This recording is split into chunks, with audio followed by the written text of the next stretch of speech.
This is Philly Talk with Philly Mike. Talking sixes in the bird gang, that's I like. Competition, we ain't scared, yeah, that's what we like. Win or lose, you know we showing up and we gon' fight. You see we strive for the sky every day that go by. And every single week we screaming fly, eagles fly. This is Philly Talk with Philly Mike, yeah. This is Philly Talk with Philly Mike, yeah. What is going on, everybody? I go by Philly Mike, host of the Philly Talk podcast, but we here with GOAT Talk, and we got a special guest, Darius Dalton, in the building. I can already see the gold on our guy LB's hat. Yes, sir. What's the count again on that hat collection? 306, man. We came out with 306 of these hats. All 306 sold out in 40 hours. Shout out to the people. Shout out to the community. Each hat is individually numbered, and 2 people out of the 305, because I got one of the hats, will go to opening day with me. We're gonna see that banner drop together. That was the point. That was the banner drop contest potentially. But yeah, man, shout out to y'all, man. We'll announce it sometime after the Super Bowl, after we all partying and all of that. But yeah, man, shout out to y'all. How you doing, Darius? Oh man, first off, again, great to be on with you guys, man. Y'all been holding it down and talking birds and representing all the way up to this point in time, man.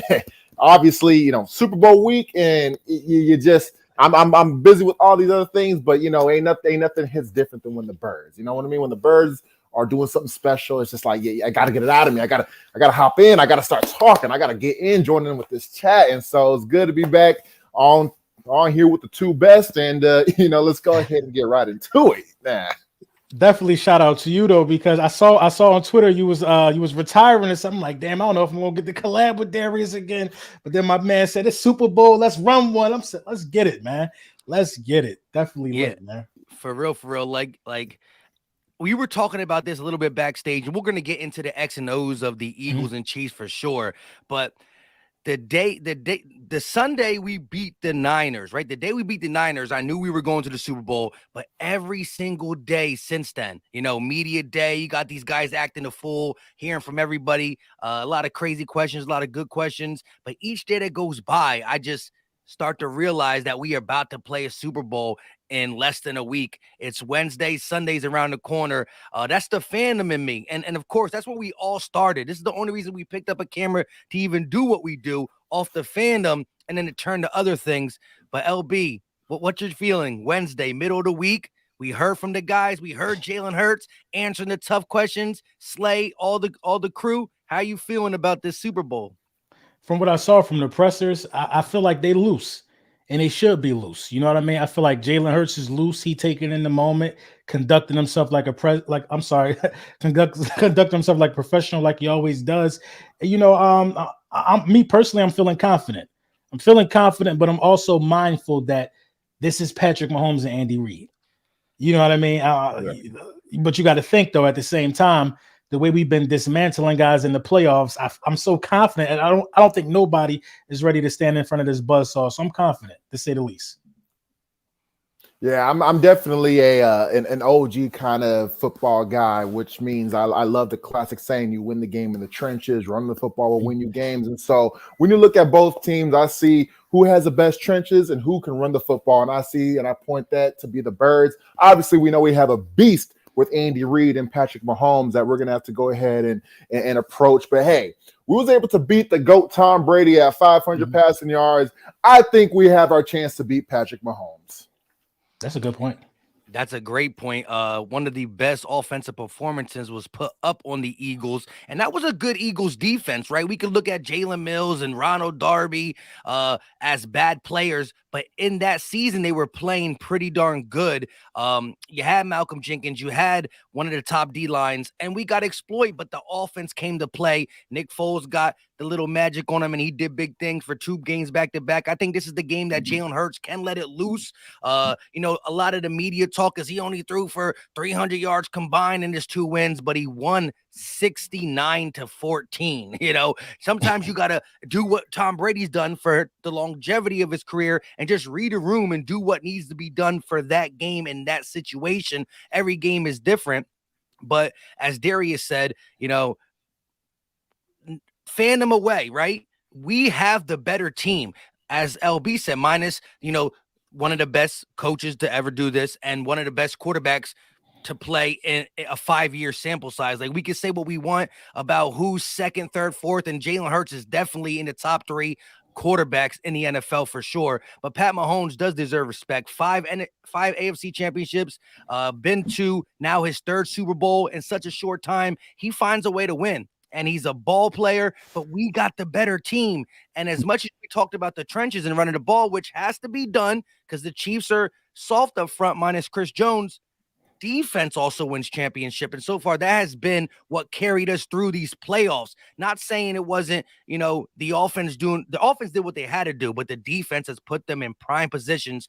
And although Pat Mahomes is nice, if he's dropping back 45 times on a 85% ankle with these dogs, I mean, I kind of feel bad for him, I feel like the recipe there, though. I feel like the recipe to beating Patrick Mahomes, we have it. Like, we're just so good, in terms of just roster. I feel like the recipe is there. Like, when you look at the Jacksonville Jaguars game, I feel like the Jaguars had those guys, man. I hate to look at games in retrospect. I feel like the Jags really had those dudes, man. But, they just didn't do a couple things. Like, when the pocket is collapsing on Patrick Mahomes, you got to do – there's only one thing that can stop him. Obviously, he can throw from every angle, but you got to attack that throwing arm. And when you look at guys that attack the throwing arm in the National Football League, they're usually up there in the better half of forcing fumbles. We got the number 1 guy who does that. Attacking the throwing arm is what knocked out the starting quarterback in the NFC Championship game. I think you got to attack Patrick Mahomes' throwing arm, and I feel like Hassan Reddick has understood this assignment from day one. I just feel like our defensive line over time, with the waves of fresh bodies that we're going to be able to bring in, because you got to think, after you see a Javon Hargrave and Fletcher Cox, you see a Jordan Davis, you see a Milton Williams, you start seeing Robert Quinn sprinkled in there. That's going to wear those guys down. But it is a true battle on paper, strength versus strength. They're the number 1 pass rush win. They're the number 1 pass block win rate, and we're the number 1 pass rush win rate. So, we're going to see how that, measures out. But I think over time, we're going to be able to beat those guys down. And we're going to start getting to that throwing arm. And I think that's going to seal the deal ultimately. Yes, for me, I love the fact that the Eagles were a very well balanced team on offense, and the way we are able to attack is through the air. Which now, I don't think that Chiefs defense is as good as the 49ers defense were. I'm gonna still give credit. The Giants defense was still very good as well. I think that Chiefs defense might be at this point in time, the weakest unit that we're going to be facing in this playoffs alone. But that being said, us being a well-balanced team, whether we're going to be attacking through the air, but also running the ball. If we establish that ground game, running the ball, being able to kill time off the clock, and most importantly, take Patrick Mahomes off that field and keep him sidelined, keep him, cold and needing to warm back up every time he's on the field. Now, when he's on the field, he's dealing with our pass rush, our pass pressure. You're dealing with guys that's been here before. The Fletcher Cox, the Brandon Grahams, and now you're adding more artillery with our with our main guy Hassan Reddick coming in, going after you as well. So it's for sure going to be up in that line of scrimmage to really control the game. I think when it comes to our secondary, having Avonte Maddox now, I'm not sure where his health is at this point in time. Is he still like limited? He was limited. Yeah, he was limited today. He'll be playing though. Okay, well, yeah, he for sure will be playing. That's for sure. And bottom line is, that's going to be huge to already have.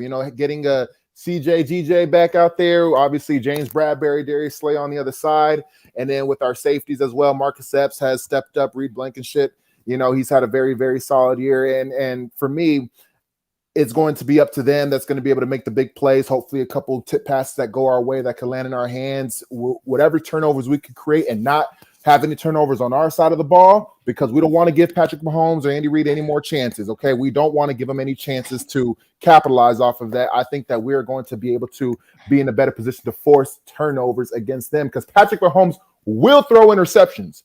He will throw interceptions, that's for sure. So I believe if we're able to go ahead and get into his face, like what you said, attack that throwing arm, that can go ahead and cost for some ill-advised throws that can land into our hands and give our offense more opportunity to not only control the game, but also, run up that score. Yeah. Real quick, shout out to Danye Kennedy joining channel memberships. I think that's on LB's channel. Shout out to her. Miss Kennedy, how you doing? We got Michael Feldler dropping a $10 super chat. saying let's go, and he dropped another one with the 100. It's playoff time. It's Super Bowl time. Forget the playoffs. Yeah. It's part of the playoffs, but it's the big boy part of the playoffs. Let me ask you guys, let's start a little bit about the game. So if you win the coin toss in Arizona, Super Bowl 57, as we alluded, we got some dynamic players on the offensive side over there and coaches. You saw that carousel play that he cooked up in the last game against the Raiders. Don't think he don't got something cooked up for us. Not saying we can't stop it. LB, what are you doing? Are you receiving or are you deferring? If you win or we win the coin toss. I'm deferring. I'm gonna give Patrick Mahomes the ball first for this reason alone. I want to get as much data as I can. You know what I mean? I want to start collecting as much data. You know what I mean? I got to start seeing. I got to start adjusting as soon as possible. You know what I mean? Because if you score in the first possession, at least we get it back in the second half. You know, we could probably mitigate that score right there. I want as much data as possible. You know, I feel like with them getting the ball first, they got a blank canvas, and it'll show you how they're going to play. Because a lot of times, you know, and Reid scripted plays are legit. Though. Exactly. Like, exactly. Yeah, exactly. His first 15 plays are legit for real. Get it over with. Let us know what you're trying to do right now. So, because Gannon is horrible at adjusting. You know what I mean? If Gannon is getting cooked, Gannon waits until halftime to adjust. I need Gannon to adjust by series this game, bro. So you know what I mean? So throw these guys out there first, man. Give us the ball at half. Who knows? With this defense, I'm not surprised if we get a 3 and out or hold them to 3. You know what I mean? I'm not surprised by this at all.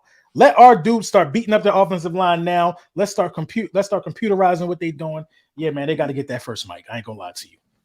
Darius? Yeah, honestly, I agree. I believe defense sets the tone. Defense wins championships, and that is what's going to send us the message, what our defense and how our defense is going to bring.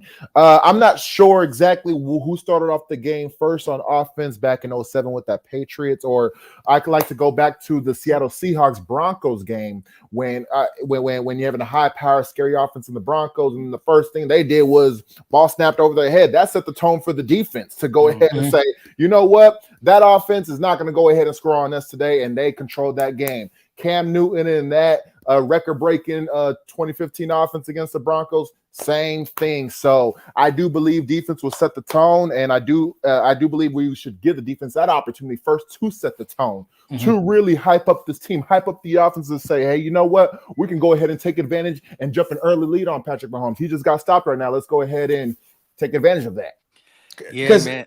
If they win, Mike, they're going to kick it. They're going to defer if they win. Yeah, I'm telling you, they're going to give us the ball if they win. I think both teams are going to defer. I know we got the ball first against the Giants. We got the ball first against the Niners too, right? We did. We scored. We went down and drive. Punched in on them right away. Yeah. So look, it's been working. But I'm with you guys. If it's my decision, I'm always going to defer, let alone you got a guy over there like Pat Mahomes. So you definitely want to get him out there and see what he got for you. And if it is a shootout, if he is scoring and it takes Jonathan getting a little longer to adjust, well, you got that, crucial, possibly score, get the ball back and score again. That could be a 10 to 14 point swing. And, regardless, them first 10 to 15 plays, Andy Reid is one of the best in the business. But one thing I know about this Eagles team is so far when we've had 2 weeks of rest, right? We saw it throughout the season.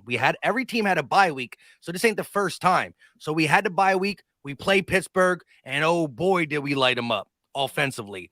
You get the bye week because of the first spot in the NFC clinching, and we light up the Giants offensively. Like Jalen Hurts only threw for 150 in that game, but he had like 100. He had that 130 in the first half. It was because of the score in the 27-0 or 21-0 scoreboard that we kind of took our foot off the gas pedal. But the Eagles have been a really good, really high-powered offensive team once we come off that 2-week rest. Now, this is different. It's the Super Bowl. They're in Arizona. But, man, I'll definitely defer just because I want that backup in case Mahomes and Andy Reid do what we know they can do. So I co-sign. We all three agree that clean sweep. We let and I thought one of us was gonna say, you know what, Pat Mahomes too dangerous. I need to get out there and get the ball and make him. And listen, if we can have a methodical drive, that's demoralizing for a guy like Pat, who's clawing away trying to get in. If we can run off 8 minutes, 7 minutes in the first drive, and he don't even get into the game until dang near the first quarter ended, that will demoralize him. But I'm with y'all. I feel like we get at least 3 if we get the ball first. I feel like we leaving with some points on the board. I'll be a little upset with 3, knowing that Pat's coming on the field. Yeah, that's a win. But yeah. Yeah, for me, it's for sure. I know that's how we started off last time. We started off with the field goal, but putting some points on the board early on, it already gives us advantage. Hey, look, we have the lead now. Now it's a matter of for us to go ahead and strap on and play lockdown defense. One thing that makes me comfortable at this point in time is that I'm looking at last year's game. They do not have Tyreek Hill. He had 3 touchdowns against us, and he was just blowing past our secondary.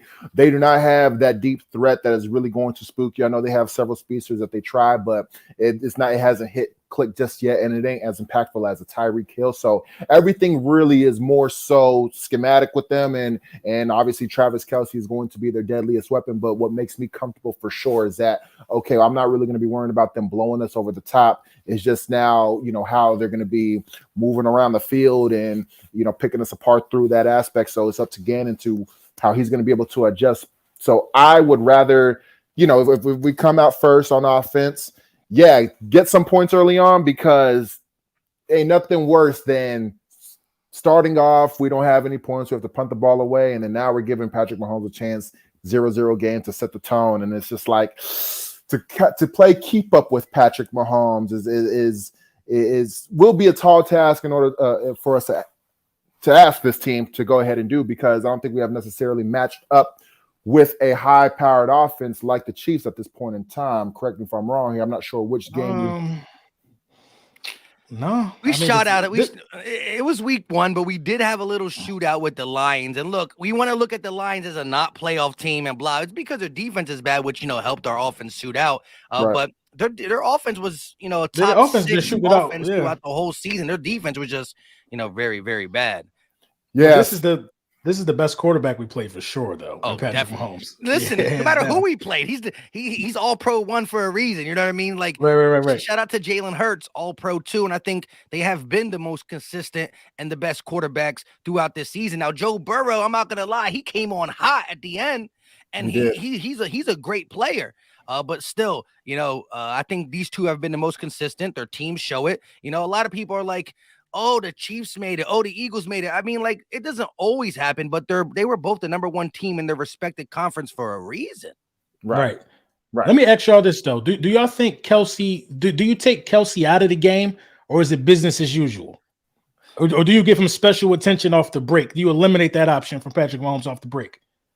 I would for sure. I would rather test Juju and Valdez-Scantling to go ahead and beat us. I'll take that 100% of the day. I'll have them beat us, which I'm pretty sure that it's going to be Slay and Bradbury that's going to be covering them as well. So I would for sure love to focus on Kelce and rely on our corners, who should beat their matchup. I believe Darius Slay should be able to beat Juju at the line of scrimmage. I believe James Bradbury should be able to beat Valdez-Scantling at the line of scrimmage as well. So I would for sure leave it up to them to handle their business, because I want to be able to keep an eye on Travis Kelce as much as possible, because he is their go-to. He is their bread and butter of that offense. It reminds me, of like how these tight ends that we've watched before, like the Jason Wittens, how it's like the bread and butter of that offense. It's like the minute you take him out, then it's all unpredictable for, that offense. And, who else ever that was impactful, like the Algie Crumplers moving on forward, where it doesn't matter how much the offense has changed. If they have that one tight end, the Antonio Gates, that just stayed in that system for a long time, that's always going to be, where they start and where they finish. That's the focal point. Yeah, look, Exactly. I'm taking it away too. If I get beat over the top by Juju, by Mecole Hardman, by Valdez-Scantling, I'm gonna be upset. I'm gonna talk my trash on my corner for a second, but I'm gonna live with it, because I don't think it's gonna happen again and again. But Kelce will get you again and again if you allow it. If you play zone, he's always open, even when he's not open. He's the tight end version of AJ Brown, for real, for real. He really is. And so you got to make sure that he's your focal point and live with everything else, in my eyes. Real quick though, I shine with the $5 super chat. He said we got to have 11 guys to the ball on special teams. I hope Sipos is back. Special teams is important in a game like the Super Bowl. Like real talk, I don't want to make this happen, but like we got to make sure not only we are there to get the ball carrier, whoever's returning kicks for them, because a big 40-yard punt return or a 40, 50-yard kick return, that sets too much momentum for guys like Andy Reid and Patrick Mahomes. But listen, fumbling a punt is so demoralizing because your defense, just imagine your defense forcing Mahomes to punt, and then they punt it 45 yards and he gets it right there. Like that will destroy me. So Britton Covey, whoever's returning them, play it safe rather than be more safe than risky. Like it would be nice to you get can't have him back here. You can't have back here for this game. No, you can't have back here for this game, Mike. It got to be Smitty. I don't care. This is Super Bowl. AJ might got to go back there. No, it got to be Smitty, bro.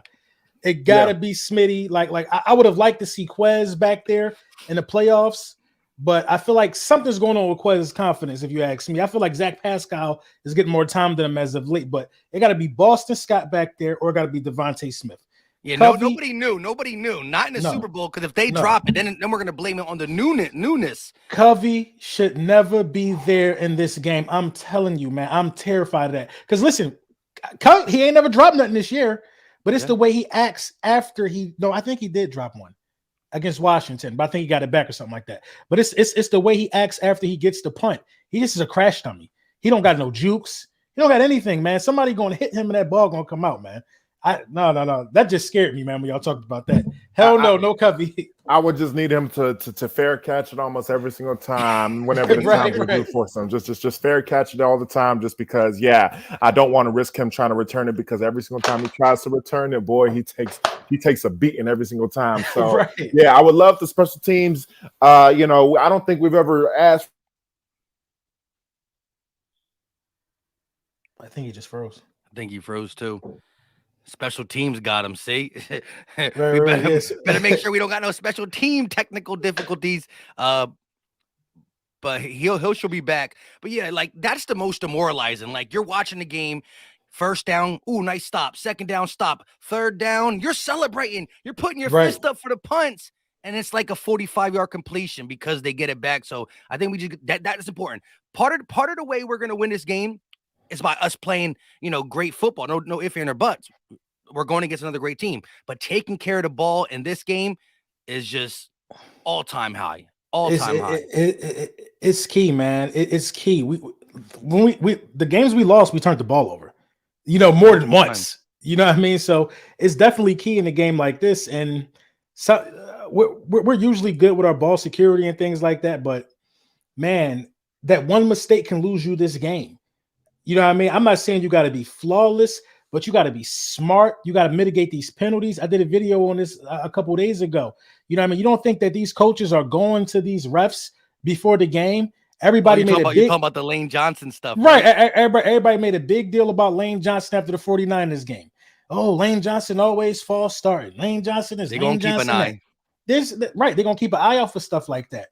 You know what I mean? They're going to keep an eye out for, we do RPOs. They're going to keep an eye out for the ineligible receiver downfield penalties.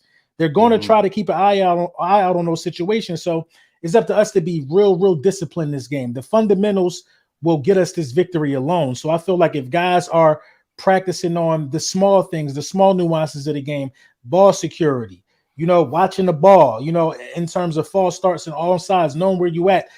This Patrick Mahomes, if the ball out his hand, fall on the ground before you hit him, because they're going to throw that flag for Patrick Mahomes. You got to be mindful of these type of things going into this game. You know what I mean? So the discipline is huge for this one, man. And that's why it's great to have a quarterback like Jalen Hurts, because Jalen Hurts is good. I don't know what Jalen Hurts does for the defensive side of the ball, but when Jalen Hurts is playing, don't nobody want to disappoint Jalen Hurts. Nobody want to disappoint Jalen Hurts. You know what I mean? This defense, I'm comfortable with these dudes going out there, bro. They allowed 7 points in back-to-back playoff games, bro. Come on. I'm comfortable with it, man. We're playing our best ball right now. Yeah, real quick though.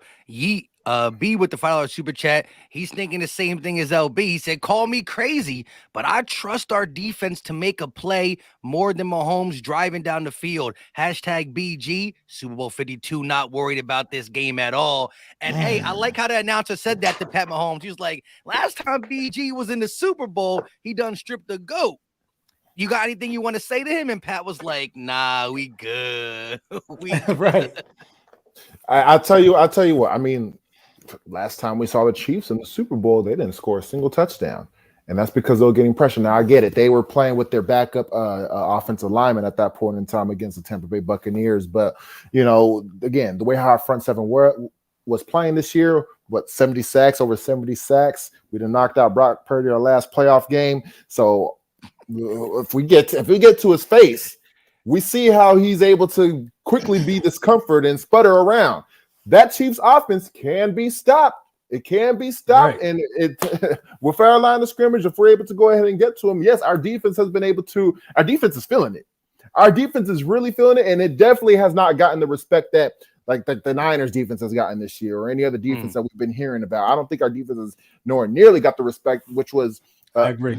Baffles me because, I'm looking, I was like, we made the number 1 seed, and I get it. We weren't looking like the hottest team at that point in time, but at the end of the day, I'm just like, you guys got to understand. Not only, this team is really good at home in the playoffs, but this defense in particular. You go back to 2017, the Falcons with Matt Ryan, Julio Jones in that offense, only 10 points. We saw 38-7. We obviously saw that. The couple years later, twice 38-7.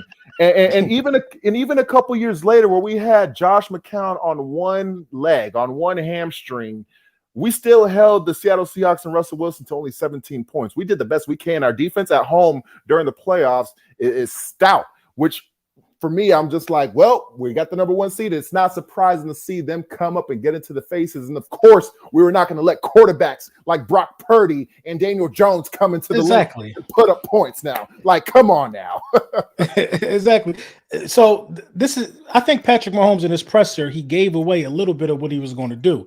He talked about our defensive line. The first thing he said was, I got to get the ball out of my hands as quick as possible. Like, that's the game plan. Patrick Mahomes is not going to hold on to that ball. I think we wrap this up in a hurry. I'm telling you, if we just do this one thing, if we eliminate the edges, because they're going to throw screens, they're going to throw quick outs. You know what I mean? Just look at the game plan from the Bengals. They were getting that ball out quick. The Bengals got a solid defense. You know what I mean? They were trying to test the edges of the Cincinnati Bengals. The Bengals were shutting it down. A couple screen plays leaked away. You know what I mean? But the Bengals were wildly in that game. Burrow just was turning the ball over a lot. So if I'm the Philadelphia Eagles, man, edge discipline got to be at an all-time high, yo. They are going to try to get to the edge, sweeps, whatever. Kadarius Toney and Ponchero, or however you say his name, those guys are going to be used on the edges a lot, man. So if you seal those edges, that means that forces him to hold that ball, and you got to take some shots in the middle of the field. You got the personnel to beat Patrick Mahomes, man. It's just the game plan just got to be the right game plan. Nah, I agree. Real quick, shout out to Angel. He said, Darius, we missed you, bro. Man, appreciate you guys. Miss you guys as well, man. Miss talking birds weekly with you guys, and glad to be back on here. Super Bowl time, baby. And catch him on his show weekly. Right. we gonna talk about that for sure when we get out of here. 100%. D Dragon with the $5 super chat. He said Reddick will make Pat look human. I love Hurts, but I have 200 on Reddick winning MVP. Go Birds. Give me your take. All right, listen.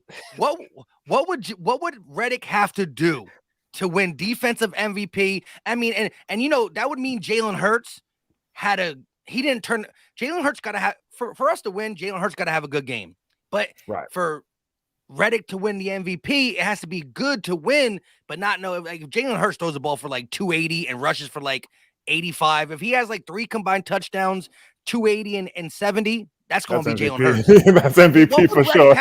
What would Reddick have to do? What would his stat line have to look like to get MVP at a Super Bowl? When's the last defensive player to get that? I don't know. I think it was Ray Lewis. What did Von Miller? What was Von Miller? That Super Bowl 50. Oh, right. That was 50. That was 50 with the Broncos. Right. The last year of Peyton Manning, right? The last year of Peyton Manning. I think that was Super Bowl 50. I think Von Miller was the last. They went all the way to Ray Lewis. Because we don't think about it. It's not common. Right. We don't think about it whatsoever. How many sacks do you think he would need? Vaughn didn't even go crazy like that, did he? So Vaughn, I saw that I'm looking at right now, 2.5 sacks. He forced 2 fumbles, and then one of those forced fumbles was recovered in the end zone. So he basically scored a touchdown for the Broncos when that big old defensive line fell. All right. No, that's crazy. That was crazy. That's crazy. That's your quarterback could throw 280 and 3 touchdowns, and you still might get it. But what Vaughn did, you know what I mean? And so he wrecked that game. Yeah. I don't think Reddick got to do that much. So I think if Reddick get 1 sack and 1 forced fumble, couple tackles for loss, that might not be enough.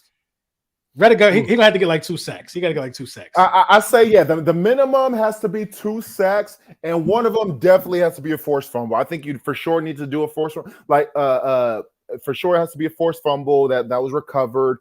And then, I don't know, maybe I have to push it up to 3 sacks at that point in time, because again, for defense to win Super Bowl MVP, you really actually have to have a ridiculous game.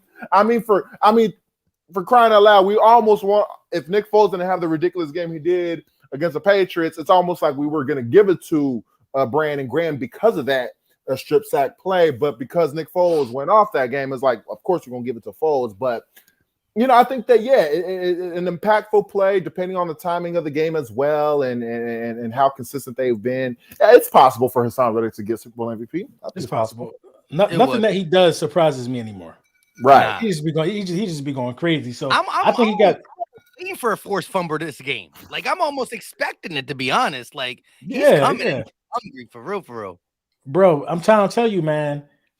Patrick holding that ball on the arm that's closest to Hassan Reddick coming off his edge is not good for Patrick. I'm telling you, he's gonna get there, bro.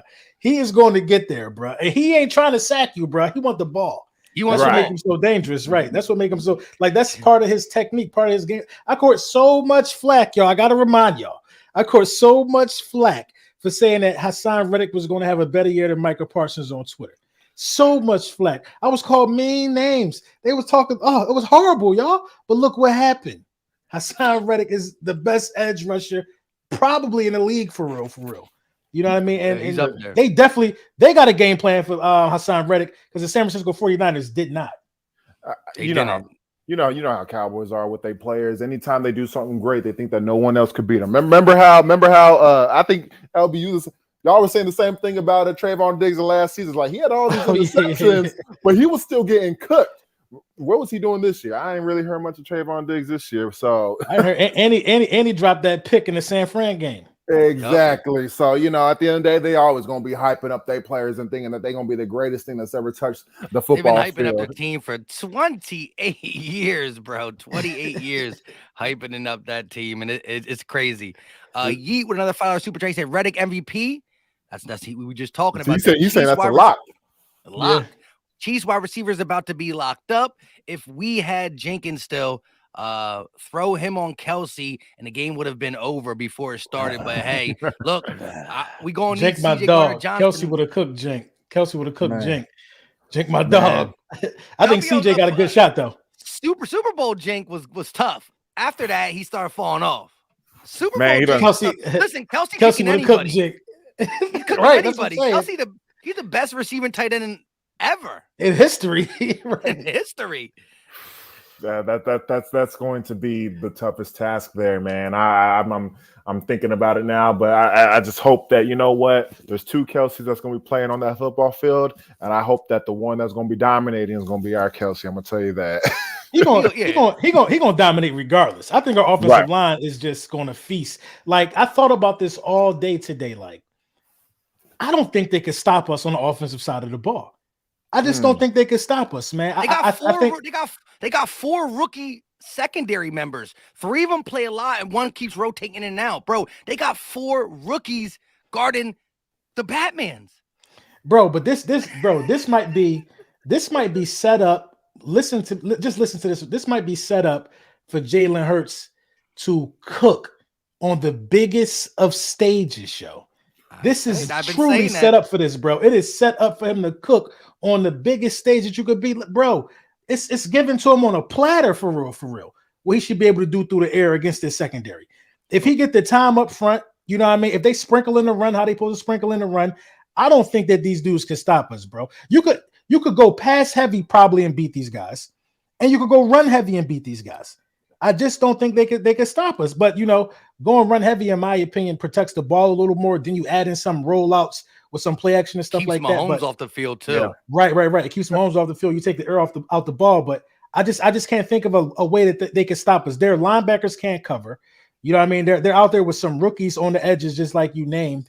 Outside of Chris Jones, like who are? I had to look around. Like they talking about these guys like the Honey Badger's still back there, like Tyreek Hill. You know what I mean? I had to look around for a second. I'm not afraid of McCole Hardman. I ain't afraid of them guys, man. Like, bro, this is 22 birds, man. I just don't think that they can stop our offense, man. I think once we dial in and Jalen Hurts got his swagger to RPO, they can't stop us, bro. We might put up 40. We really might put up 40 in the Super Bowl again.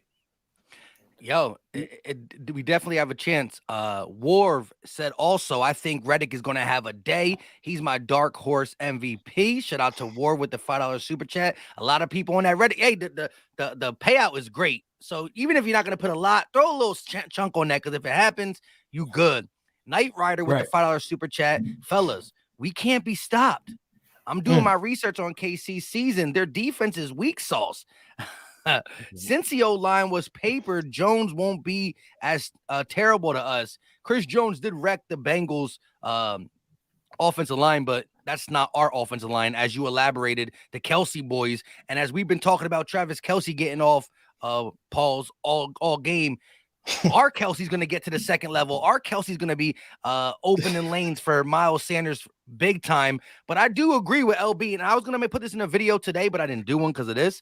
I got the reason I don't have, like, people were asking me, what do you think AJ got to do receiving to get it? Even Hassan Reddick to get it. What do these guys got to do to? Jalen Hurts is going to win MVP. Because I do believe, look, Miles Sanders is probably, to me, he's gonna have close to. He's gonna have impactful runs, close to 100 yards. But I see Jalen Hurts cooking with like 275 is not crazy, but 275 plus like 60 yards on the ground. So I got Jalen Hurts throwing 2, rushing for 1, combining for over 330 yards of total offense, and playing a flawless game. And that to me is gonna be able to hold both them things up. That's what I think. 250, 275 is plus. Listen, I think he's due for it. Listen. We've seen this before. Okay, we've seen this before. Everybody was like, "Oh, the Eagles look shaky back in 2017. The offense was a bit, up and down, even during the playoffs, until we exploded against the Vikings. And then it's just like, okay, but can they actually do it against a Bill Belichick defense? And then we did. We are due. We are due to have that offensive game. Since the Jalen Hurts injury, our offense, it hasn't been as what we've seen it, but like against the Steelers, like against the Titans, the Giants the week before. Since that Bears game, since the Jalen injury, I'll go ahead and say, although they actually had a solid performance against the Cowboys, but we did have a defensive touchdown. But I mean, I think that we did enough. We did as best as we can with Gardner Minshew behind center. But nonetheless, though, we haven't seen that offense we've been so used to seeing and falling in love with earlier in the year. That being said, 2 weeks of rest, Jalen Shoulders is getting more healthier, more better. We're going again. We're not playing against the Niners number 1 defense or a physical Giants defense. We're going up against a defense that, may I remind you, 24, okay? I like to look at 24 is always my magic number when it comes to point scoring in today's NFL. Chiefs have allowed over 24 points in, I believe, 8 occasions. In 8 games, they've allowed over 28 points, or 24 points, excuse me. Once against the Texans, I think the Broncos. That was overtime, by the way. Overtime. Several times against the Broncos and that Russell Wilson offense, which was just tragic this year. And then several times, I believe, against the Chargers, and I'm not sure who else ever. The Colts, I think that was also overtime. The Colts as well. They lost to the Colts. They did lose. And everybody was giving us flack for going toe-to-toe against the Colts when they actually lost to the Colts, which was, I mean, but they're not going to talk about that. Did you guys see the common opponents list? They lost to the Colts. We beat the Colts. They struggled against the Jags. We scored like 21 straight on the Jags and the comeback one in the rain. It was another common opponent that we played. Texans. The Texans. We beat the Texans. They went to overtime with the Texans. They blew out. They did blow out the Niners. However, so did we. But they allowed more points than we did as well. but all I'm just trying to say is just that when it comes to the narratives and what has people thinking that, oh, here's why the Chiefs might win and here's what the Eagles offense it hasn't been looking like it's been looking like the last several weeks or so, and they think that the Jalen Hurts shoulder could be a problem, which he's admitted. He's saying, I'm not fully healthy, but again, you get another 2 weeks healthier, I think that he's going to be coming in ready. And I do think that, to be honest, I don't know how you guys have felt watching these games these last several weeks or the weeks prior to this. I felt like we were still pulling it back because our defense was just taking over the Giants game and the Niners game. So when it came to the offensive side, I mean, we ran, excuse my language, actually, I'm sorry. But against the Giants, we ran for over 200 yards. So why do we need a pass if we're running for over 200 yards? You know what I mean? That's a good point. Against the Niners, we're dealing with a fourth string quarterback going up against a 15-year Josh Johnson. Shout out to him though, because I do admire his career. Salute to his career, but it's a fourth string Josh Johnson, and then at one point Brock Purdy with a torn UCL on his elbow. So they were not going to be threatening us at any point in time. So I personally believe that we did not really go full throttle as we've used to seeing before because of the circumstances we're given in both games. No, go ahead, LB. I kind of feel like that in a way it was a blessing in disguise the way we were able to trash these teams, because nobody really seen our playoff offense when we had to have like a do or die. It's kind of been vanilla. Although at times I feel like we tried to get the offense going in the NFC Championship game. But the 49ers is a good defense, man. It is. This is a good defense. We can't act like it's not a good defense. I got to commend Jalen Hurts in that 49ers game. A lot of people are not talking about this. He played a really good game, if you ask me. He took what was there. He didn't force anything into that umbrella coverage. And, he took the shots that he saw. Now, he did miss AJ. You know what I mean? That would have been a walk-in touchdown. That place would have went crazy. That would have set the tone. But you know what I mean? For the most part, when you look at the film of that game, if it was nothing there, he just took the dump down to the tight end in the middle of the field to stay on schedule. I'll quickly add on to what you said before you continue on. I was going to say the throws that he was missing deep, mind you, we haven't seen him pass the ball deep since the Titans game before the Chicago Bears game. So it's been at least over a month since we were watching Jalen Hurts launch the ball deep. So that's only I wanted to go ahead and implement as well. That makes perfect sense. But I feel like he due for one. I feel like now he due for one. Coming. Yeah. I feel like he due for one. I feel like this is the stage that was made for players like Jalen Hurts. The only thing that I'm worried about is it was also made for players like Patrick Mahomes. You know what I mean? So, you know what I mean? It was just made for these type of guys. We got one, they got one. That's exactly. We got one, they got one, Mike. So it's like, but I feel like we got what it takes to confuse Patrick more than they got what it takes to confuse Jalen. I think Jalen Hurts might do over 300 in this one, man. Yo, look, I honestly see it as this is going to be the game. Look, if we can run the ball, they're going to run the ball. But I agree with both you guys. We haven't had to use the passing game. I think I think our defense is going to play a heck of a game. But guess what? Pat Mahomes in the Super Bowl, allowing them to score 23 points, 24 points, 21 points, I still think that would be a great defensive output and from our guys, knowing that they're going to play no holds barred too. You know what I mean? Offensively. But I do see us scoring 30 plus. I see Jalen Hurts having his best game, taking advantage of the secondary, but also using these legs. It's no holds bar on all end too. And again, if we blow them out, we blow them out. Kudos to that. But I think this is going to be the game that we open things up because we have to and we're ready to. And as you said, Jalen Hurts missed them wide open. However, that's uncharacteristic. He's been one of the best deep ball throwers in the game this season. Alluded to him not throwing deep for over a month. And another thing Jalen Hurts did very well. His presence alone pretty much stopped the impact or just took Fred Warner out of the game. Because Fred Warner had to wait and watch and see what Jalen Hurts did, because they solely used the best linebacker in football not to play football. They used him to be Jalen Hurts' babysitter. They said, we're not going to get beat by Jalen Hurts' legs. You're going to watch him. And guess what? 3-4 rushing touchdowns, Boston, Miles, because Fred Warner was taken out of the game. So again, Jalen Hurts' presence allows that game plan to flow. That's crazy, man. Think about how smart you got to be of a quarterback to know when to give it up and when to keep it, because Fred Warner is there. Every play you got to be right. It's like basically heads or tails. Every play you got to be right, because some of those times Fred actually dropped in coverage and you could have kept it and got something off the outside, but Fred Warner fast as hell. But literally every time he was selling the handoff in a way that Fred Warner guessing, and he didn't do nothing but read Fred Warner, yo. That's all he did was read Fred Warner for the whole game. Read an all-pro, one of the best back. You know what I'm saying, bro?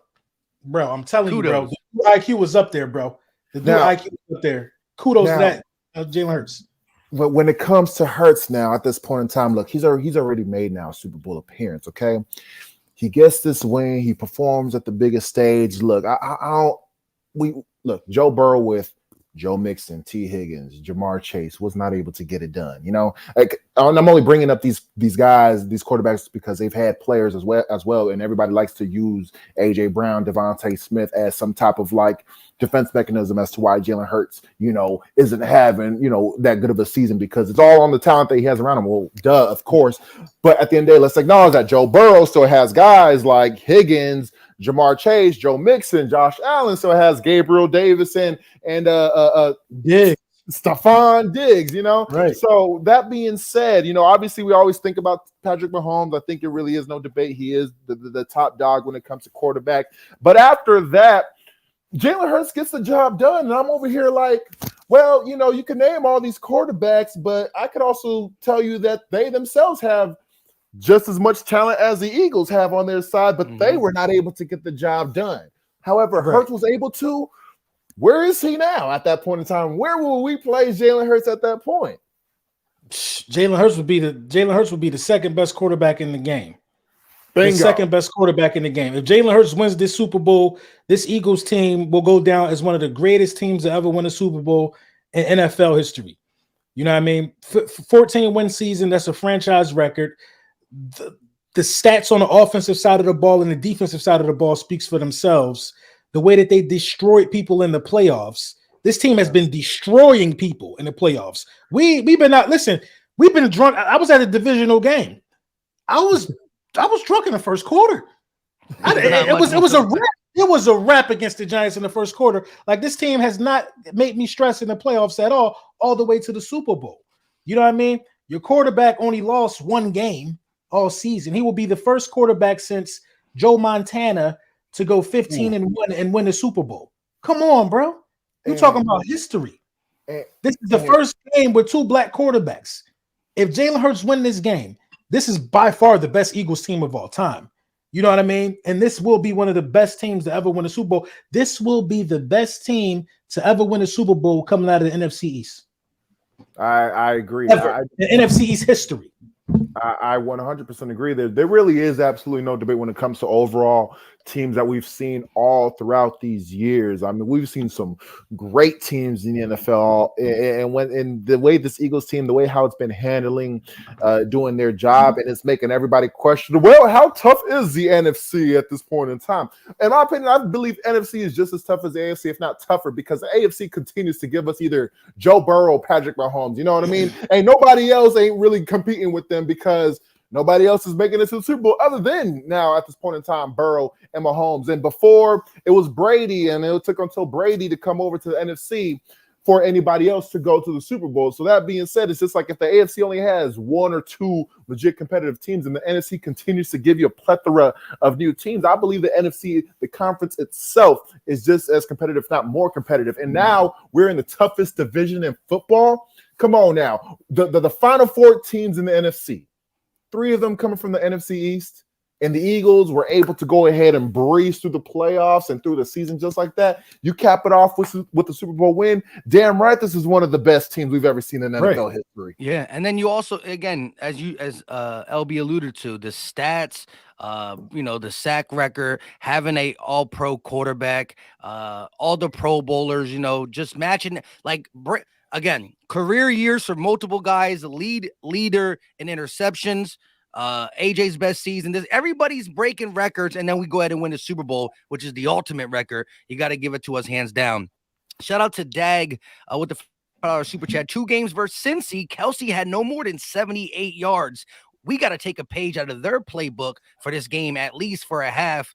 That's interesting. JG definitely got to look at all the teams that Kelce struggled against and try to implement that.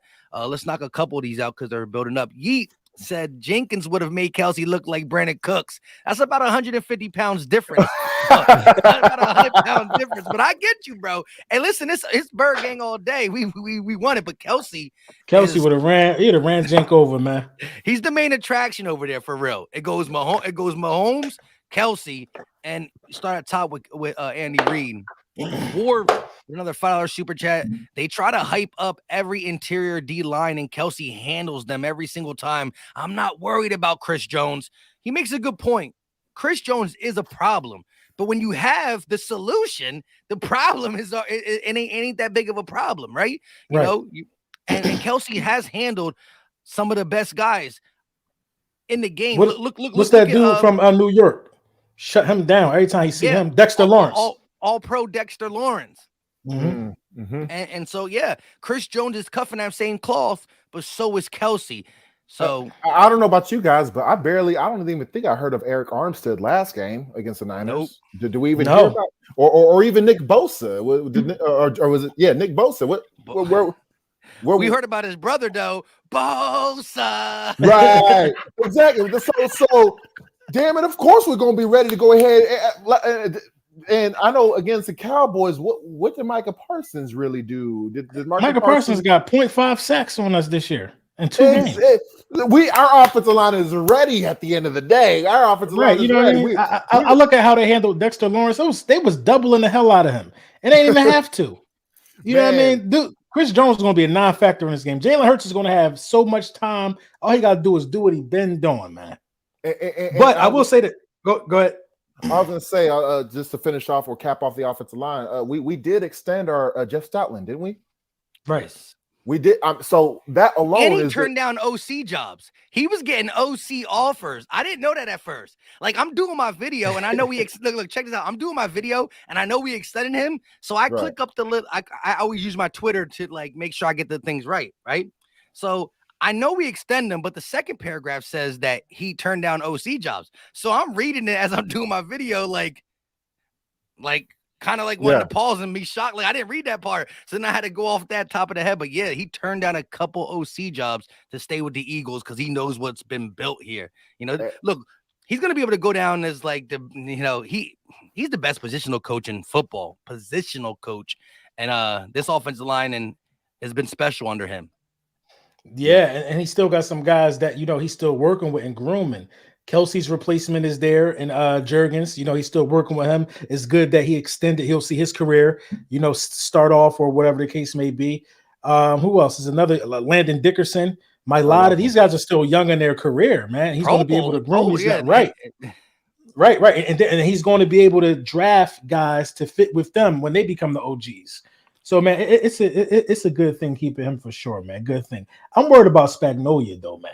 He sends some sneaky ass blitzes, man. He will. I'm kind of worried about him. He always seems to scheme something up to get a free rusher at your quarterback. So we just got to be, we got to be mindful of that too, man. We got to be mindful of it. Everything on the line, man. We got to look at everything.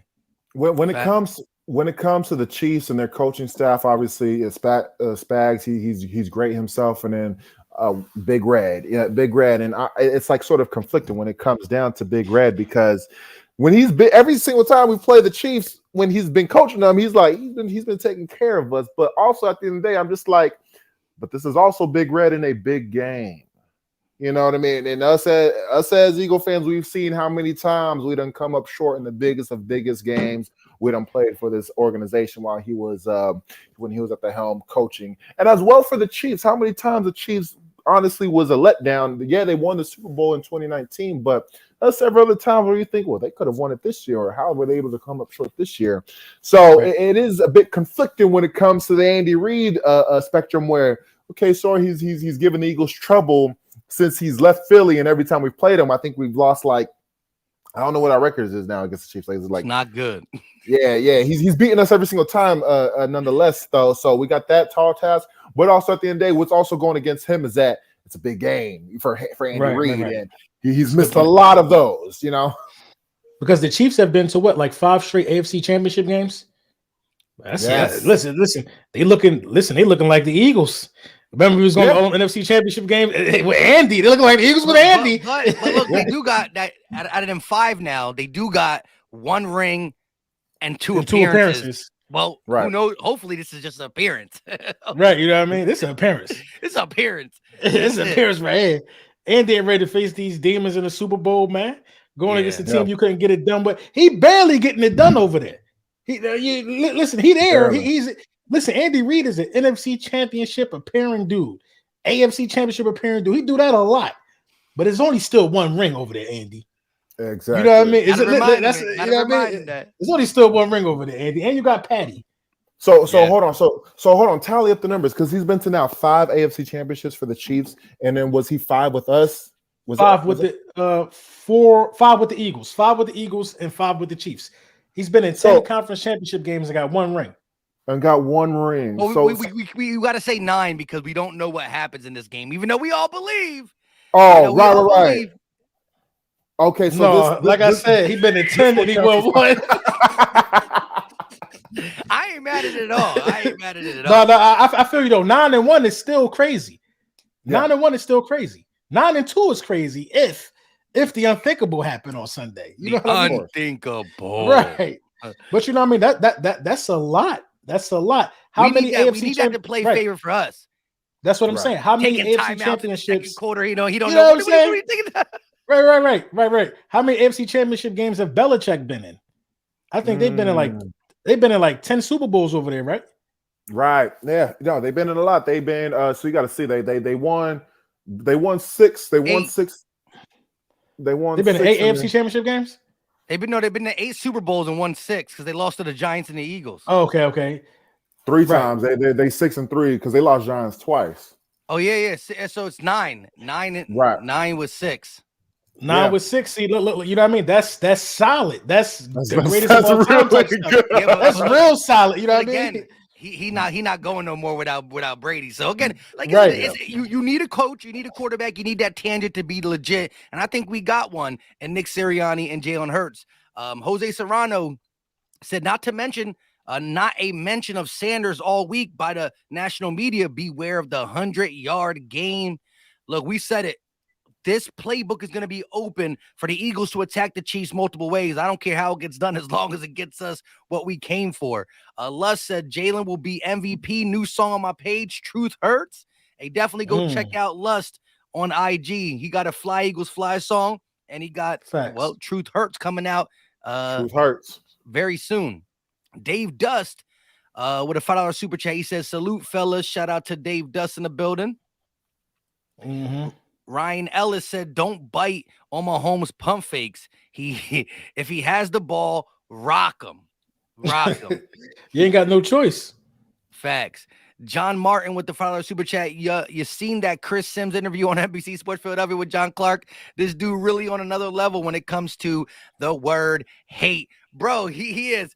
So he learned how to throw in the ball. I can't. It's crazy, man. At this point, he using us, y'all. Eagles Nation. Chris Sims is using us. He need the clip. I don't get it, bro. Phil Sims' son is just wilding this week, man. I really don't understand. Though. He as much as he's using us for the clicks, when we do click and we respond, like 2 disses ago, right? like I forgot what he was talking about, but he was literally like cursing, low key. Right, I remember he had a whole Right. meltdown. He had a whole meltdown. Cry because Eagle fans and ESPN was calling him out, and he continued to do this. So it's not just Eagle fans, ESPN, like Seth Joyner was trashing them too today. Like, bro, I mean, it's not just Eagles, like us guys and or Eagles Twitter. It's starting to be legit check marks that don't cover the Eagles. Like, bro, shut up. But then it's like, you know, what are you getting out of it at this point, bro? And people in his position should not be allowed to vote for NFL honor awards. How is he a voter for AP awards, Associated Press awards? It don't make no sense. He got a pure bias. He said in week 6 he wasn't getting his vote, bro. Week 6. Yeah. God damn. It's like 12 more weeks left. Like the dude is wild, man. Yeah, sometimes for me, I always be concerned sometimes when it comes to the stubbornness of these people that be in these positions. I mean, I always like to go back to baseball and how many players, like again, how the Barry Bonds not being in the Hall of Fame, even though he's a home run king, just because of he did steroids, just like hundreds of other ball players have been able to go ahead and do. And I'm only saying that just because so many people have already made up their mind as like, oh, this doesn't deserve it. They see Jalen Hurts at the style of quarterback that he is, and it's just like, for me, it's just. You got like everybody needs to start really expanding their minds when it comes to quarterbacks. It's not all about a strong arm being 6'6" and 240 nowadays. You know, you could really revolutionize that position and really create a lot of fun offenses that we've seen throughout these years. Again, Lamar Jackson, what he's been able to go ahead and do with that Ravens offense, his MVP season, how fun that was. Cam Newton 2015, the Michael Vick the Michael Vick days as well. So for me, it's just like start respecting that position, start respecting these kind of quarterbacks that step in there, and just because they don't throw 450 with 4 touchdowns every single week, understand that yes, 120 yards with 3 rushing touchdowns is still impactful than 300 yards in the air and 4 touchdowns. So I think that because of his style of play is always going to be a detriment to these kind of guys like Chris Sims, who be out there hating and thinking, well, because he's not playing the position right, you know, he don't deserve this. Well, when he get that jewelry, it's not gonna matter. You know what I mean? It's nothing they're gonna be able to say. Yeah, right. If you hating after you get the jury, you should be locked up, bro. You a different human being. You different. Yeah. Because like, and then he tried to say, if you want me to grade him off his passing, this is where I'll put him. But I do got him in the top 10, blah, blah, blah. But no, you're grading off what he is as a player and a quarterback. And the quarterback position is changing. And I can't wait over the next couple of years. It's going to change more. You're not going to get just the guy who just wants to stand. It's going to change. It's going to really change. And I can't wait for that. Justin Fields, in my opinion, he proved that the change was here. Because if Justin Fields start being able to throw the ball more consistently, I don't know, man. Yeah, you're gonna see the same thing you just seen with Jalen Hurts for real, but at a higher clip. Justin Fields could have ran for 1,000 yards this year. Right. Yeah, Justin, he's that dude no guys. He got moves. Like I said, the run he got against us that kind of got called back from the one, but man, he was putting all our players in the spin cycle. Like it was like Madden joystick mode for real. Ryan Ellis with the $5 super chat. Reddick lining up on their weakest lineman is barbecue chicken. Don't bite on my own bum figs. Rock him.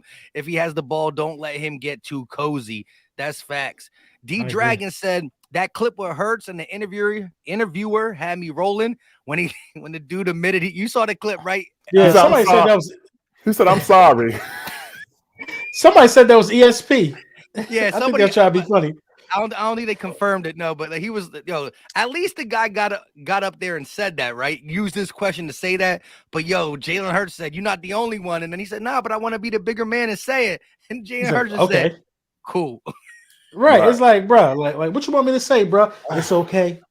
No, bro, you're a hater, bro. And that's why people don't understand why every time it's just something in me, man, this year. Every time I hear or see a Cowboys fan say something on Twitter, I got to say something because they have been at it all year hating on Jalen Hurts, man. Like, don't get quiet now, bro. Don't get quiet now, bro. People was telling me before the season started, it don't matter what receiver y'all get. Y'all could go get Jerry Rice in his prime. Jalen Hurts ain't going to get him the ball. A.J. Brown had a career year. Smitty had a career year. Dallas Goedert would have probably had a career year if he didn't get hurt. You know what I mean? Jalen Hurts got 15 rushing touchdowns while throwing the guys and giving guys career years. He had a career year himself. You know what I mean? A lot of people were so wrong, and they don't want to admit it. They've never seen this type of growth. They've never seen this type of patience. They've never seen this type of attention to detail. They've never seen nobody put in this type of work. And I think it's scary to some people. He did say this. Again, the little clip I played, whatever. I did hear on the actual longer form because I did like how John Clark was coming somewhat to the defense of the Eagles since he covers them and blah blah blah. He was like, so Sims, let me ask you this though. The way you had Jalen Hurts outside the top 40, the way you looked at Jalen Hurts coming out of college and in his first couple years, the jump he did this year, have you ever seen that in a quarterback? And he's like, no, that's the one thing I give Jalen Hurts. He definitely exceeded every expectation I have, blah, blah, blah, blah, blah. But that's way deep in it to the part where no one's really listening. But he continued to say the steps he took was never seen before. He's just still not. I'm still worried about his passing going backwards more than it goes forward, some shit like that. And it's like, of course, whenever he gives one, it's one step forward, it's 3 steps backwards. It's just what they're gonna do. You know what I mean? It's just I'll for sure when it pertains to Jalen Hurts. I mean, look, we gotten so spoiled with the Mahomes, the Watsons, you're seeing the Lamar Jacksons, Josh Allen. You're seeing quarterbacks come into the league and doing something, whether it's their first year or second year. Joe Burrow making it to the Super Bowl his second year. So at the end of the day, it started making a lot of people just now, oh boy, we got to get something right now. We got to get something right now. I know I fell victim to that because that first playoff game against the Bucs, I was just like, oh man, I don't know how he's going to be as a passer if he's going to be getting spooked like this. Not even realizing at the end of the day, even guys like Aaron Rodgers had 3-4 years before he became Aaron Rodgers. Right. At the end of the day, it is all about development. And when it comes to Jalen Hurts' career in particular, we've seen him. We have seen him at the start of his freshman year at Bama, being a true freshman, taking over the helm at quarterback with the best with the best college football team in the nation. Right. We've seen his growth as a passer develop to Lincoln Riley, starting to develop even more with Doug Peterson, and now with Nick Sirianni. Now you give him a couple more pieces. He done give AJ Brown damn near 1,500 yards, and Devontae Smith damn near 1,200 yards. And if Dallas Goedert didn't get hurt, he would not have had 700. He probably would have had 1,000 yards. You know what I mean? So the Jalen Hurts growth as a passer has been heavily observed from everybody. And if they should look around the numbers and seeing how everybody has been able to skyrocket their stats now at this point with Jalen Hurts on the center, then he's clearly done his job by developing as a quarterback, and he's continuing to get better. That's the scary part about it. He's getting better every single year. I don't even know where is his ceiling at this point in time if he continues to get better, There's no such thing as the arrival. It's only the journey. Man, I love this man's quote. For real. You know what I mean? Listen, yeah, like I said, I got my 3-year-old says, keep the main thing the main thing. My 3-year-old, his vocabulary is limited, but he says, keep the main. I'm gonna make it a YouTube short. That's coming up sometime tomorrow, but it's crazy when he says, keep the main thing the main thing. He'll say it to me, not even in context. He'll just walk up, I'm drinking some water, and he'll say it to me. You know what I mean? It's crazy. Keep the main thing the main thing. Yeah, I love it. It's crazy. But let's get to these super chats before we, talk a little bit more and finish this out. Mr. 89 said it was all last when the Eagles were in the basement. Now we legit, and the last become hate. It ain't fun when the Eagles got the gun. I like that. It ain't for real. Yeet. With the $5 super chat. Our only weakness is Salmalu against Chris Jones. Salmalu is a Pro Bowler. How many Super Bowl teams ever can say their weakest link is a Pro Bowler? And again, when Salmalu used to get slack, I say, yeah, he's the weakest link on our thing, but he's still a good player. It's just that we got Hall of Famers and Pro Bowls and all pros all over this line for the longest time. Ryan I don't think Chris Jones can stop him if he's running forward at him, like in a screenplay or run play. Pass protection, he might be fooled. Yeah. I mean, Chris Jones is good, but like I said,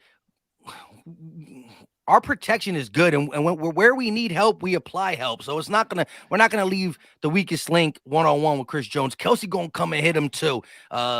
Kelce's that dude. He'll take on. I think he's a little overrated, man. I ain't gonna lie. I don't want to say stuff like that. I think he's a little overrated. Slightly, man. Yeah, I gotta say it, man, because Hargrave had 11 sacks from the same position, man. You know what I mean? Chris Jones had 6, but it was an All-Pro. You know what I mean? It gotta be like what is it there? You know what I mean? What's really going on? It's more productive defensive tackles than I think Fletcher Cox might have been more productive than him this year. You know what I mean? I just don't get it. But see, he's really good in the run game as well. Where Hargrave is a pass rushing D tackle. But I agree with you. That was one of the biggest snubs. You know, you can lobby for like the TJ Edwards and all this other, but Hargrave was huge snub. In my eyes for sure. Ryan said Blankenship hit Debo so hard he put him in a spin cycle and made him fumble. Debo still hasn't recovered. You heard Debo today on First Take, right? He's talking about listen. He did say Debo too. Yeah, listen. So Debo said on First Take, the nice thing he said was that he's rooting for the Eagles because him and AJ Brown were been friends since college. You know what I mean? So he is rooting for the Eagles. However, Stephen A. said, how would you attack the Eagles if you're the Chiefs? He said that back end is sweet. He said, he pretty much said, don't run the ball at all and just throw at the secondary. That's what we wanted to do, but then we lost our quarterback, 2 of them. So he said, no, he literally said the back end, Slay, Bradbury, the back end, all 4 of them, Jones, right? Maddox, CJ, he said they sweet. He said the Chiefs should just throw at them all day. No play action, no run game, just pass protect and throw the ball in the secondary. Debo said he gonna get Patrick Mahomes intercepted a couple of times. That's what I'm saying. Try to do what? You're gonna get him hurt. Right. Exactly. I think a lot of people are looking at a lot of the stretch from when Gardner Johnson and Maddox didn't play. Yep, I think them the games they looking at to find a weakness when it's so unfair. You know what I mean? Look at the weaknesses. Look at us the last 2 weeks at full strength with all 12 guys on the field, all 22 starters. You know what I mean? Look at that tape and see if we sweet or not. Only one team threw the ball in the air in 17 weeks for over 250 yards. That was the Dallas Cowboys. We gave them 4 turnovers that helped them throw the ball. Maddox went out in the first quarter. CJ Gardner-Johnson was not there. So think about it. As you just said, this defense is different without CJ Gardner-Johnson and Avonte Maddox. And Dak Prescott had a 300. That was his only 300-yard game of the season. But that was the first time the Eagles allowed more than 250-plus yards in a game. We only had one quarterback throw for 300 on us this year? Well, yeah. Not 250, but yes, 300. Only one quarterback. It's Dak Prescott. But again, we are missing 2 key pieces. Yeah, that's phenomenal still. We've been the best pass defense all year. And that's why I clipped Slay, because Slay said it at the Super Bowl media night. My bad for the 250. It's like 2 something. But to keep it plain, no quarterback except for Dak Prescott threw for 300 yards on us. And Slay said it perfectly. He said the crazy thing about Ayuk's comments, or Brandon A., however you say his last name, because I get people get mad at me when Brandon Ayuk, yeah. Anyways, he's like, we've been the best passing defense all year. This is just bad sportsmanship. Like, you're saying you're going to exploit something that hasn't been exploited all season. And again, the only game you could look at that secondary and be like, oh, they were sweet was the Dallas game. And out of our 4 best secondary players, we were missing 2 of them. So, it is what it is. And let alone, sometimes your best offense your best defense can be your offense at some point. And so with that game, I mean, if we had Jalen, we probably would have been able to give our defense a lot of breaks, a lot of chances to kind of stay off the field and stay control on offense, to control that game with Jalen behind center. So, with Garner behind center as well, missing 2 guys in our secondary, the defense was definitely left a little bit more vulnerable on the road, divisional game as well. Dallas, they had all to play for at that point in time compared to us at that point as well. I think they kind of folded the week before. They got that 40 burger put on them against the Jags. Right. So the game, I guess. But I didn't know we were that good in the second. I know we were good, but I didn't know only one quarterback threw for 300 yards on us. So it's like these guys are just talking just to talk for real. Yeah. Right. They're just talking just to talk. They're just mad the game ain't go their way. Every week is somebody new. Debo today, CMC today. You know what I mean? Yeah, It's like CMC was just like, I'm not watching the game. that's what I'm saying. It's like first of all, why the hell all of these teams who are eliminated getting so much camera time right now? Nobody want to hear from them. You know, So they can cry and complain. Here's my thing too, right? I was going to tweet this, but Twitter was down, and you just brought it up. I don't see the Bengals going to First Take talking about how to stop the Eagles and the Chiefs, right? Like the Bengals will be salty on the Chiefs right now, but they bringing everybody from the Niners, right? Like, come on, like look, they bringing Niners players up to smear the Eagles, but where's Eli Apple? This man be talking on Twitter all day. He would go on First Take and talk about the Kansas City Chiefs. So the Chiefs get no type of bad media, and the Eagles get some. It's funny. Debo don't go on those shows. CMC don't go on those shows. And now they on First Take talking about if only we had a quarterback. Right. All up there crying. But my thing is this, though. Why don't y'all blame your head coach whose game plan was to allow tight ends to block Hassan Reddick? Because that's what was going on at the start of the damn game. They was letting Hassan Reddick, of all people, run free or having a tight end trying to block him. So go ahead and look back at the game plan. But are we allowed to poke at the mastermind of Kyle Shanahan? Because last time I checked, that wasn't a good game plan stepping into the game. He done set Brock Purdy up for failure, leaving Hassan Reddick so open like that, free lane up to him. On the first play, on the first play, an inexperienced quarterback dropping back. Shit was like a seven-step drop back for a long developing play on the other side of the field with the number one sack defense chomping at the bit. First play of the drive, reckless. And you got a tight end too blocking Hassan Reddick. This your first play. A little screen or something to McCaffrey, a little run up the middle, but your first play is to go for the juggler. Yeah. Come on, bro. And it backfired big time.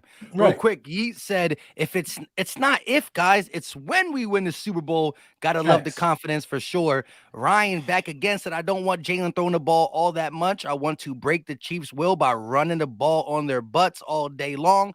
Time of possession in our favor. I like that comment by Ryan Ellis. I noticed that both games that the Chiefs lost, 2 of the 3 games that they lost against the Bengals and the Bills, they both had at least like over 120 yards rushing. So you could very well attack that Chiefs defense. We run the ball very well. I do think that running the ball will set the tone. In the Bills game, it was Josh Allen doing the running, and I'm telling you, there's going to be some key runs for Hurts. It's all or nothing for sure. S. Blankley with the $2 super chat. He ain't saying nothing, but we appreciate it. Bird Gang 93 said, I think the 49ers game was a bigger test. Definitely our offense versus their defense was big. And man, the playbook is open. We have the opportunity to run and pass the ball. LB said it's going to be a big game from Hurts. I agree. They got 4 rookies in the secondary. Not saying they're good, not good, but they're rookies for a reason. Trent McDuffie, I liked them, but man, they got a tall task to stay with the best duo in the game. If you ask me, at wide receiver with some young bucks, you know what I mean? I think the slant gonna be wide open for AJ all game. All 1K always open. This is gonna be his biggest game. He's had 2 lackluster games. He's about to break out, but I don't know, man. Smitty was cooking him as a rookie. I was looking at that. I dropped a YouTube short today of Smitty on the sideline. Jalen Hurts rolling out against the Chiefs last year. Some good stuff from Smitty in that game. But Eleanor with the $20 super chat, and we all feel the same way he does. We about to get up off here. It's been an hour and 18. Is it Sunday yet? Go. That's what I'm asking. Almost. It is. D Dragon with the $5 super chat. Shout out to y'all for holding us down. Y'all got called all kind of names, but all them creators are making draft videos. We talking about Super Bowls with an apostrophe S, because just 5 years ago we were here. Patrick said Jalen will show all the haters what he can do come Sunday, plus the D-line will dominate. Fly Eagles fly. Agree with that. Bird Gang said, I just want to punch Nick Wright once we win. Yo, I know you posted that on Twitter too, and I was gonna do something with it, but man, that's just disgusting work. Like, which one? When he said that Jalen Hurts not even an MVP caliber player. Like people just like him and want to root for the underdog story. Like Chris, you gotta understand. You gotta understand, man. You gotta understand how completely lame and broken you have to be from high school. Like the stuff when people say stuff like that, they didn't have fun in high school. They wasn't the man in high school or whatever. Like, what do you mean? You think people want him to be the MVP because they like him? What do you have against likable people who perform at a high level? Like the dude is performing. It's just wild to me, man. Nah, yeah. To say that, and again, he said, no, I think he's going to finish second, but nobody thinks he's better than this guy, and obviously, it just comes from the whole. It's the analytical, gotta throw the ball this way or that way, nerds. No, it's right. Nobody who put a pad on and played football. Like I said, things can get really changed. The narrative's going to flip big time because, as he said, not if we win, when we win, we will be beating the best quarterback in the league. Mm-hmm. We did it. This is a big This is a big win. A big win. Jalen Hurts will change the landscape of the NFL moving forward if he wins, because people swear up and down that you can't win these type of games with these style of quarterbacks. It's always the big knock on these guys. Jalen Hurts is going to change the landscape of the National Football League. The landscape. They're going to look at guys. Go ahead, D. I was going to say, not only Jalen Hurts, but the guy that orchestrated this and put all this together just after 5 years of winning it, Howie Roseman. You're telling me that how he was able to put together another Super Bowl team? Again, he is putting together another Super Bowl team. This team is completely different. Other than Lane Johnson, Fletch, Jason Kelce, Brandon Graham, Elliott, and several others that I'm not mentioning right now. But those, just about it at this point. I know Barnett, but he's on IR. But nonetheless, though, Howie Roseman, what kind of statement that's going to make for our front office, for our GM across the league to be like, we did it again, y'all. Back at it again. We're on top of the world, and this time it's a whole new team I have. Right. I think. Go ahead, Mike. I was gonna say it's gonna make other GMs say, you know what? Because a lot of GMs are afraid to do stuff like this because they're afraid to fail and be stuck in the gutter for a little long. But Howie and Jalen about to change it because they're gonna be like, we got to start rolling the dice like Howie more. Mm-hmm. I don't think Howie be rolling the dice, man. You gotta think about it. He was 7-11. He drafted every starter on the offensive side of the ball. The Eagles have drafted them, with the exception of AJ Brown. Yeah, you know what I mean. This was immaculate drafting by the Philadelphia Eagles over time, man. And I think that Howie Roseman probably gonna go down as one of the greatest GMs ever, in my opinion, if he wins the Super Bowl, because he showed you that. A lot of people only know one way. Howie Roseman built the Super Bowl team with a pocket passing quarterbacks, and he built a Super Bowl team with dual threat quarterbacks. Like a lot of people can't do that. And then Howie Roseman went out and got guys catered specifically to both quarterback. You know what I mean? He catered the team around what was on the team and made it his best version for a Super Bowl. Like, this is a completely different team than the 2017 Super Bowl. We were, are we number one in rushing? We might be. Possibly top 5 for sure. Right. But I know we were number one in rushing. Wait. 17? We were third. We were third in rushing? Okay, I thought we were number one. Yeah. The Dream said, man, I can't wait for Sunday. People like Nick Wright has disrespected us all dang year. I don't think this game will be close. Listen, Eagle Nation is doing good. We're gonna have to do a call. I'm gonna do a call-in stream before Sunday. It's gonna be a rowdy one. I'm gonna have to make sure I'm ready for that. Ryan said, once again, nobody's talking about AJ Brown had food poisoning when we lost to the Redskins, or how the Commanders damn near took Goddard's head off. Yeah, but look, losses in the season, all that stuff don't matter now. We in the big game. Right. $20 super chat from Morgan Holmes. He said, oh, snap, is that Darius, the godfather of Eagles podcast? What up, my dude?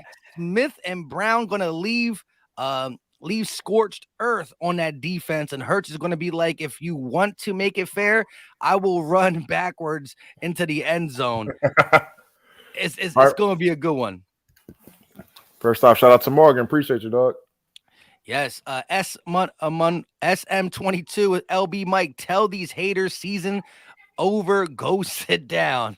I tell them every 5 minutes, bro. Man. Facts. D Dragon said Eagles need a crystal ball, need crystal ball Brunson in the draft room.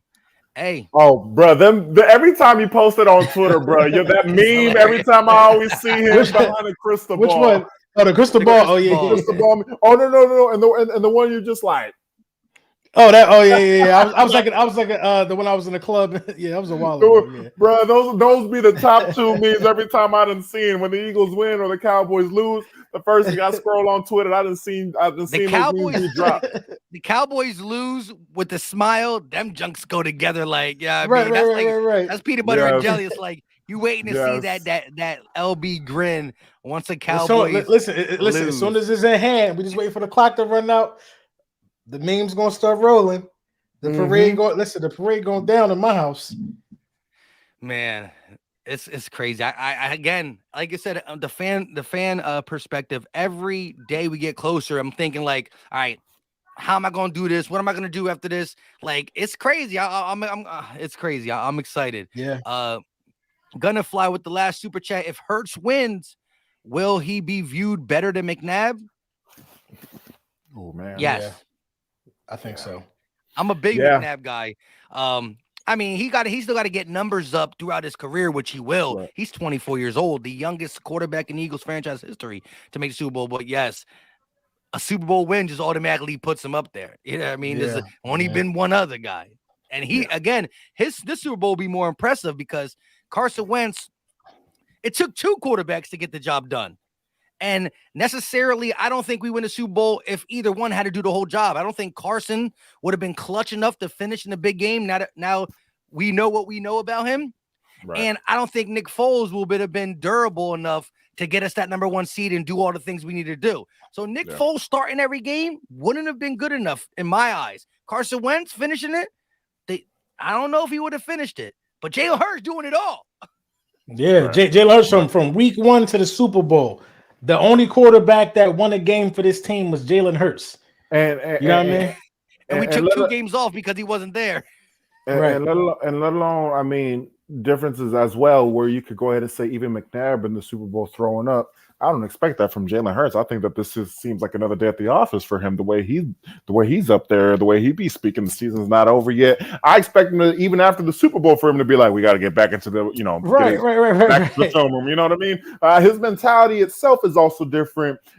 Just like as you just mentioned right now, what separates him from the Foles and Wentz, where we needed them to play exactly the part that they played during the 2017 season for us to win that Super Bowl. Well, Jalen Hurts again, he's doing it all, and what could go ahead and make him do something that McNabb was not able to go ahead and do is also be able to keep his composure and handle this big spotlight, this big stage that he's in right now. True. Mm-hmm. Real quick though, we do got like around 780 people in here. Make sure you hit that like button wherever you're watching. We appreciate you. It's an hour and 27 minutes. Darius, let them know about your new gig. You also be rooting for another team, I heard of, right? You got the Eagles, Eagle Nation. And Beagle Nation, baby. Obviously, Beagle Nation. For copyright reasons, we had to go ahead and create some other team. But yeah, it's on QTV Network. Subscribe to that channel. We'll be dropping some gems on there, some good shows. It's an opportunity for young creators, young producers, and writers and actors to go ahead and get their platform seen, to get their talent seen as well. So this concept that we both created, is Sports Fan is pretty much based off of just sort of my immediate life, and you're balancing a life where a sports influencer, someone who's trying to make a living online, like how we see nowadays, the impact of TikTok, YouTube, Instagram, again, one viral video could really get you paid for a lifetime at this point in time, the day and age we're living in. So you're seeing a sports influencer who's passionate about his team, also balancing his family. Obviously, you guys are both fathers in this chat as well. So we also want to integrate that family sitcom kind of vibe that we've all grown to know and love. So it definitely is it was a fun show to shoot. I definitely think it pays homage to this particular community for us to come on here and talk about our teams and be as passionate about it as possible. And it was very fun shooting it. And then we're hoping that, move forward, there could be more of these shows just so we could really expand this world as well and give more opportunities for guys like us that came on here, talking about the Eagles, even our rival fans. Shout out to them and any other fan base that comes on and talk about their team and be as passionate, while at the end of the day trying to balance what they do outside. I know that when we log off here, we're all going to be, doing what we got to do for the family and going on forward with our lives, and that's what we're also seeing as well. So so check it out, guys. Sports Fan on Key TV Network. Yeah, it's a dope concept, man. It's a dope concept because I know what you're going to do is touch on what we go through on the outside when the cameras is off, because we all put in a lot of work on this man. So I can't wait to see it. Yes, man. Man. Check it out. I totally agree. Just checking my phone now to make sure the wife's not saying that we got to, what do you do? I told her, I told her I'll be off. I said at 8:15 will be the latest. It's 8:30 because me and LB never go over an hour. So I'm waiting to see if the text messages come. No, but we good. She didn't text me yet. But good. Just that, and I watched the promo for it, right? And right off the grip, it's like you show the true thing. You're doing your thing, and you got other responsibilities, so you got to cut it short. So it's great. It's definitely got the perfect amount of showing how much you love your team. The new age wave of social media and not just YouTube, but all the other stuff, also balancing, wife and kids, and especially when you got the little ones, mine's 3 now, so I don't got no newborn stuff. But I started my channel the same week my son was born, so that's why I love it. When my son turns 3, my channel turns 3. My channel is the same age as my son. And so it's crazy, but I definitely went through the whole newborn stuff, but we not, this is the last one because Philly Mike got 3 kids. So the channel, the same age as Long Hair Don't Care, Aiden, they're both 3 years old, but we won't have no more newborns unless God got different plans for me. But it should. No, yeah. I got my 2.5-year-old. I was in here I had her in my arms on a live stream one day during the draft, and everybody like, she good. I'm like, yo, she will not go to sleep. But I had a whole draft, a live draft setup. I was in the house by myself. I'm like, man, she's just gonna have to rock out till she go to sleep right here. I'm like, oh, we got Devontae Smith or whatever draft that was. It was crazy though, man. But I know you got the little one coming soon, so you gonna see, man. Yeah, man, come on now. Look, congrats. We already got the onesies set. Okay, them. As you should. It was like a no-brainer. The minute that they found out he was going to be a boy, they said, well, he's going to be an Eagles fan. That's exactly what my father did for me and my brothers, and it's going to be passed on there because he's going to be suited up with me watching the Birds on game day. And I mean, I think that's going to be the coolest thing to actually see. It's just like, these little spawns that we done created is now being inspired by something that we all grown to know and love. You know what I mean? To watch the Birds on TV and now for them to go ahead and mimic or aspire and be just as excited about the Birds as we are, I'm just like, man, I can't wait to see that moment in time happen. That's going to be crazy, yo. It's going to be definitely a blessing for sure. I love that. Thank you guys so much. No problem. But until next time, y'all know what time it is. Eagles Super Bowl in a couple days. Go Birds. We out.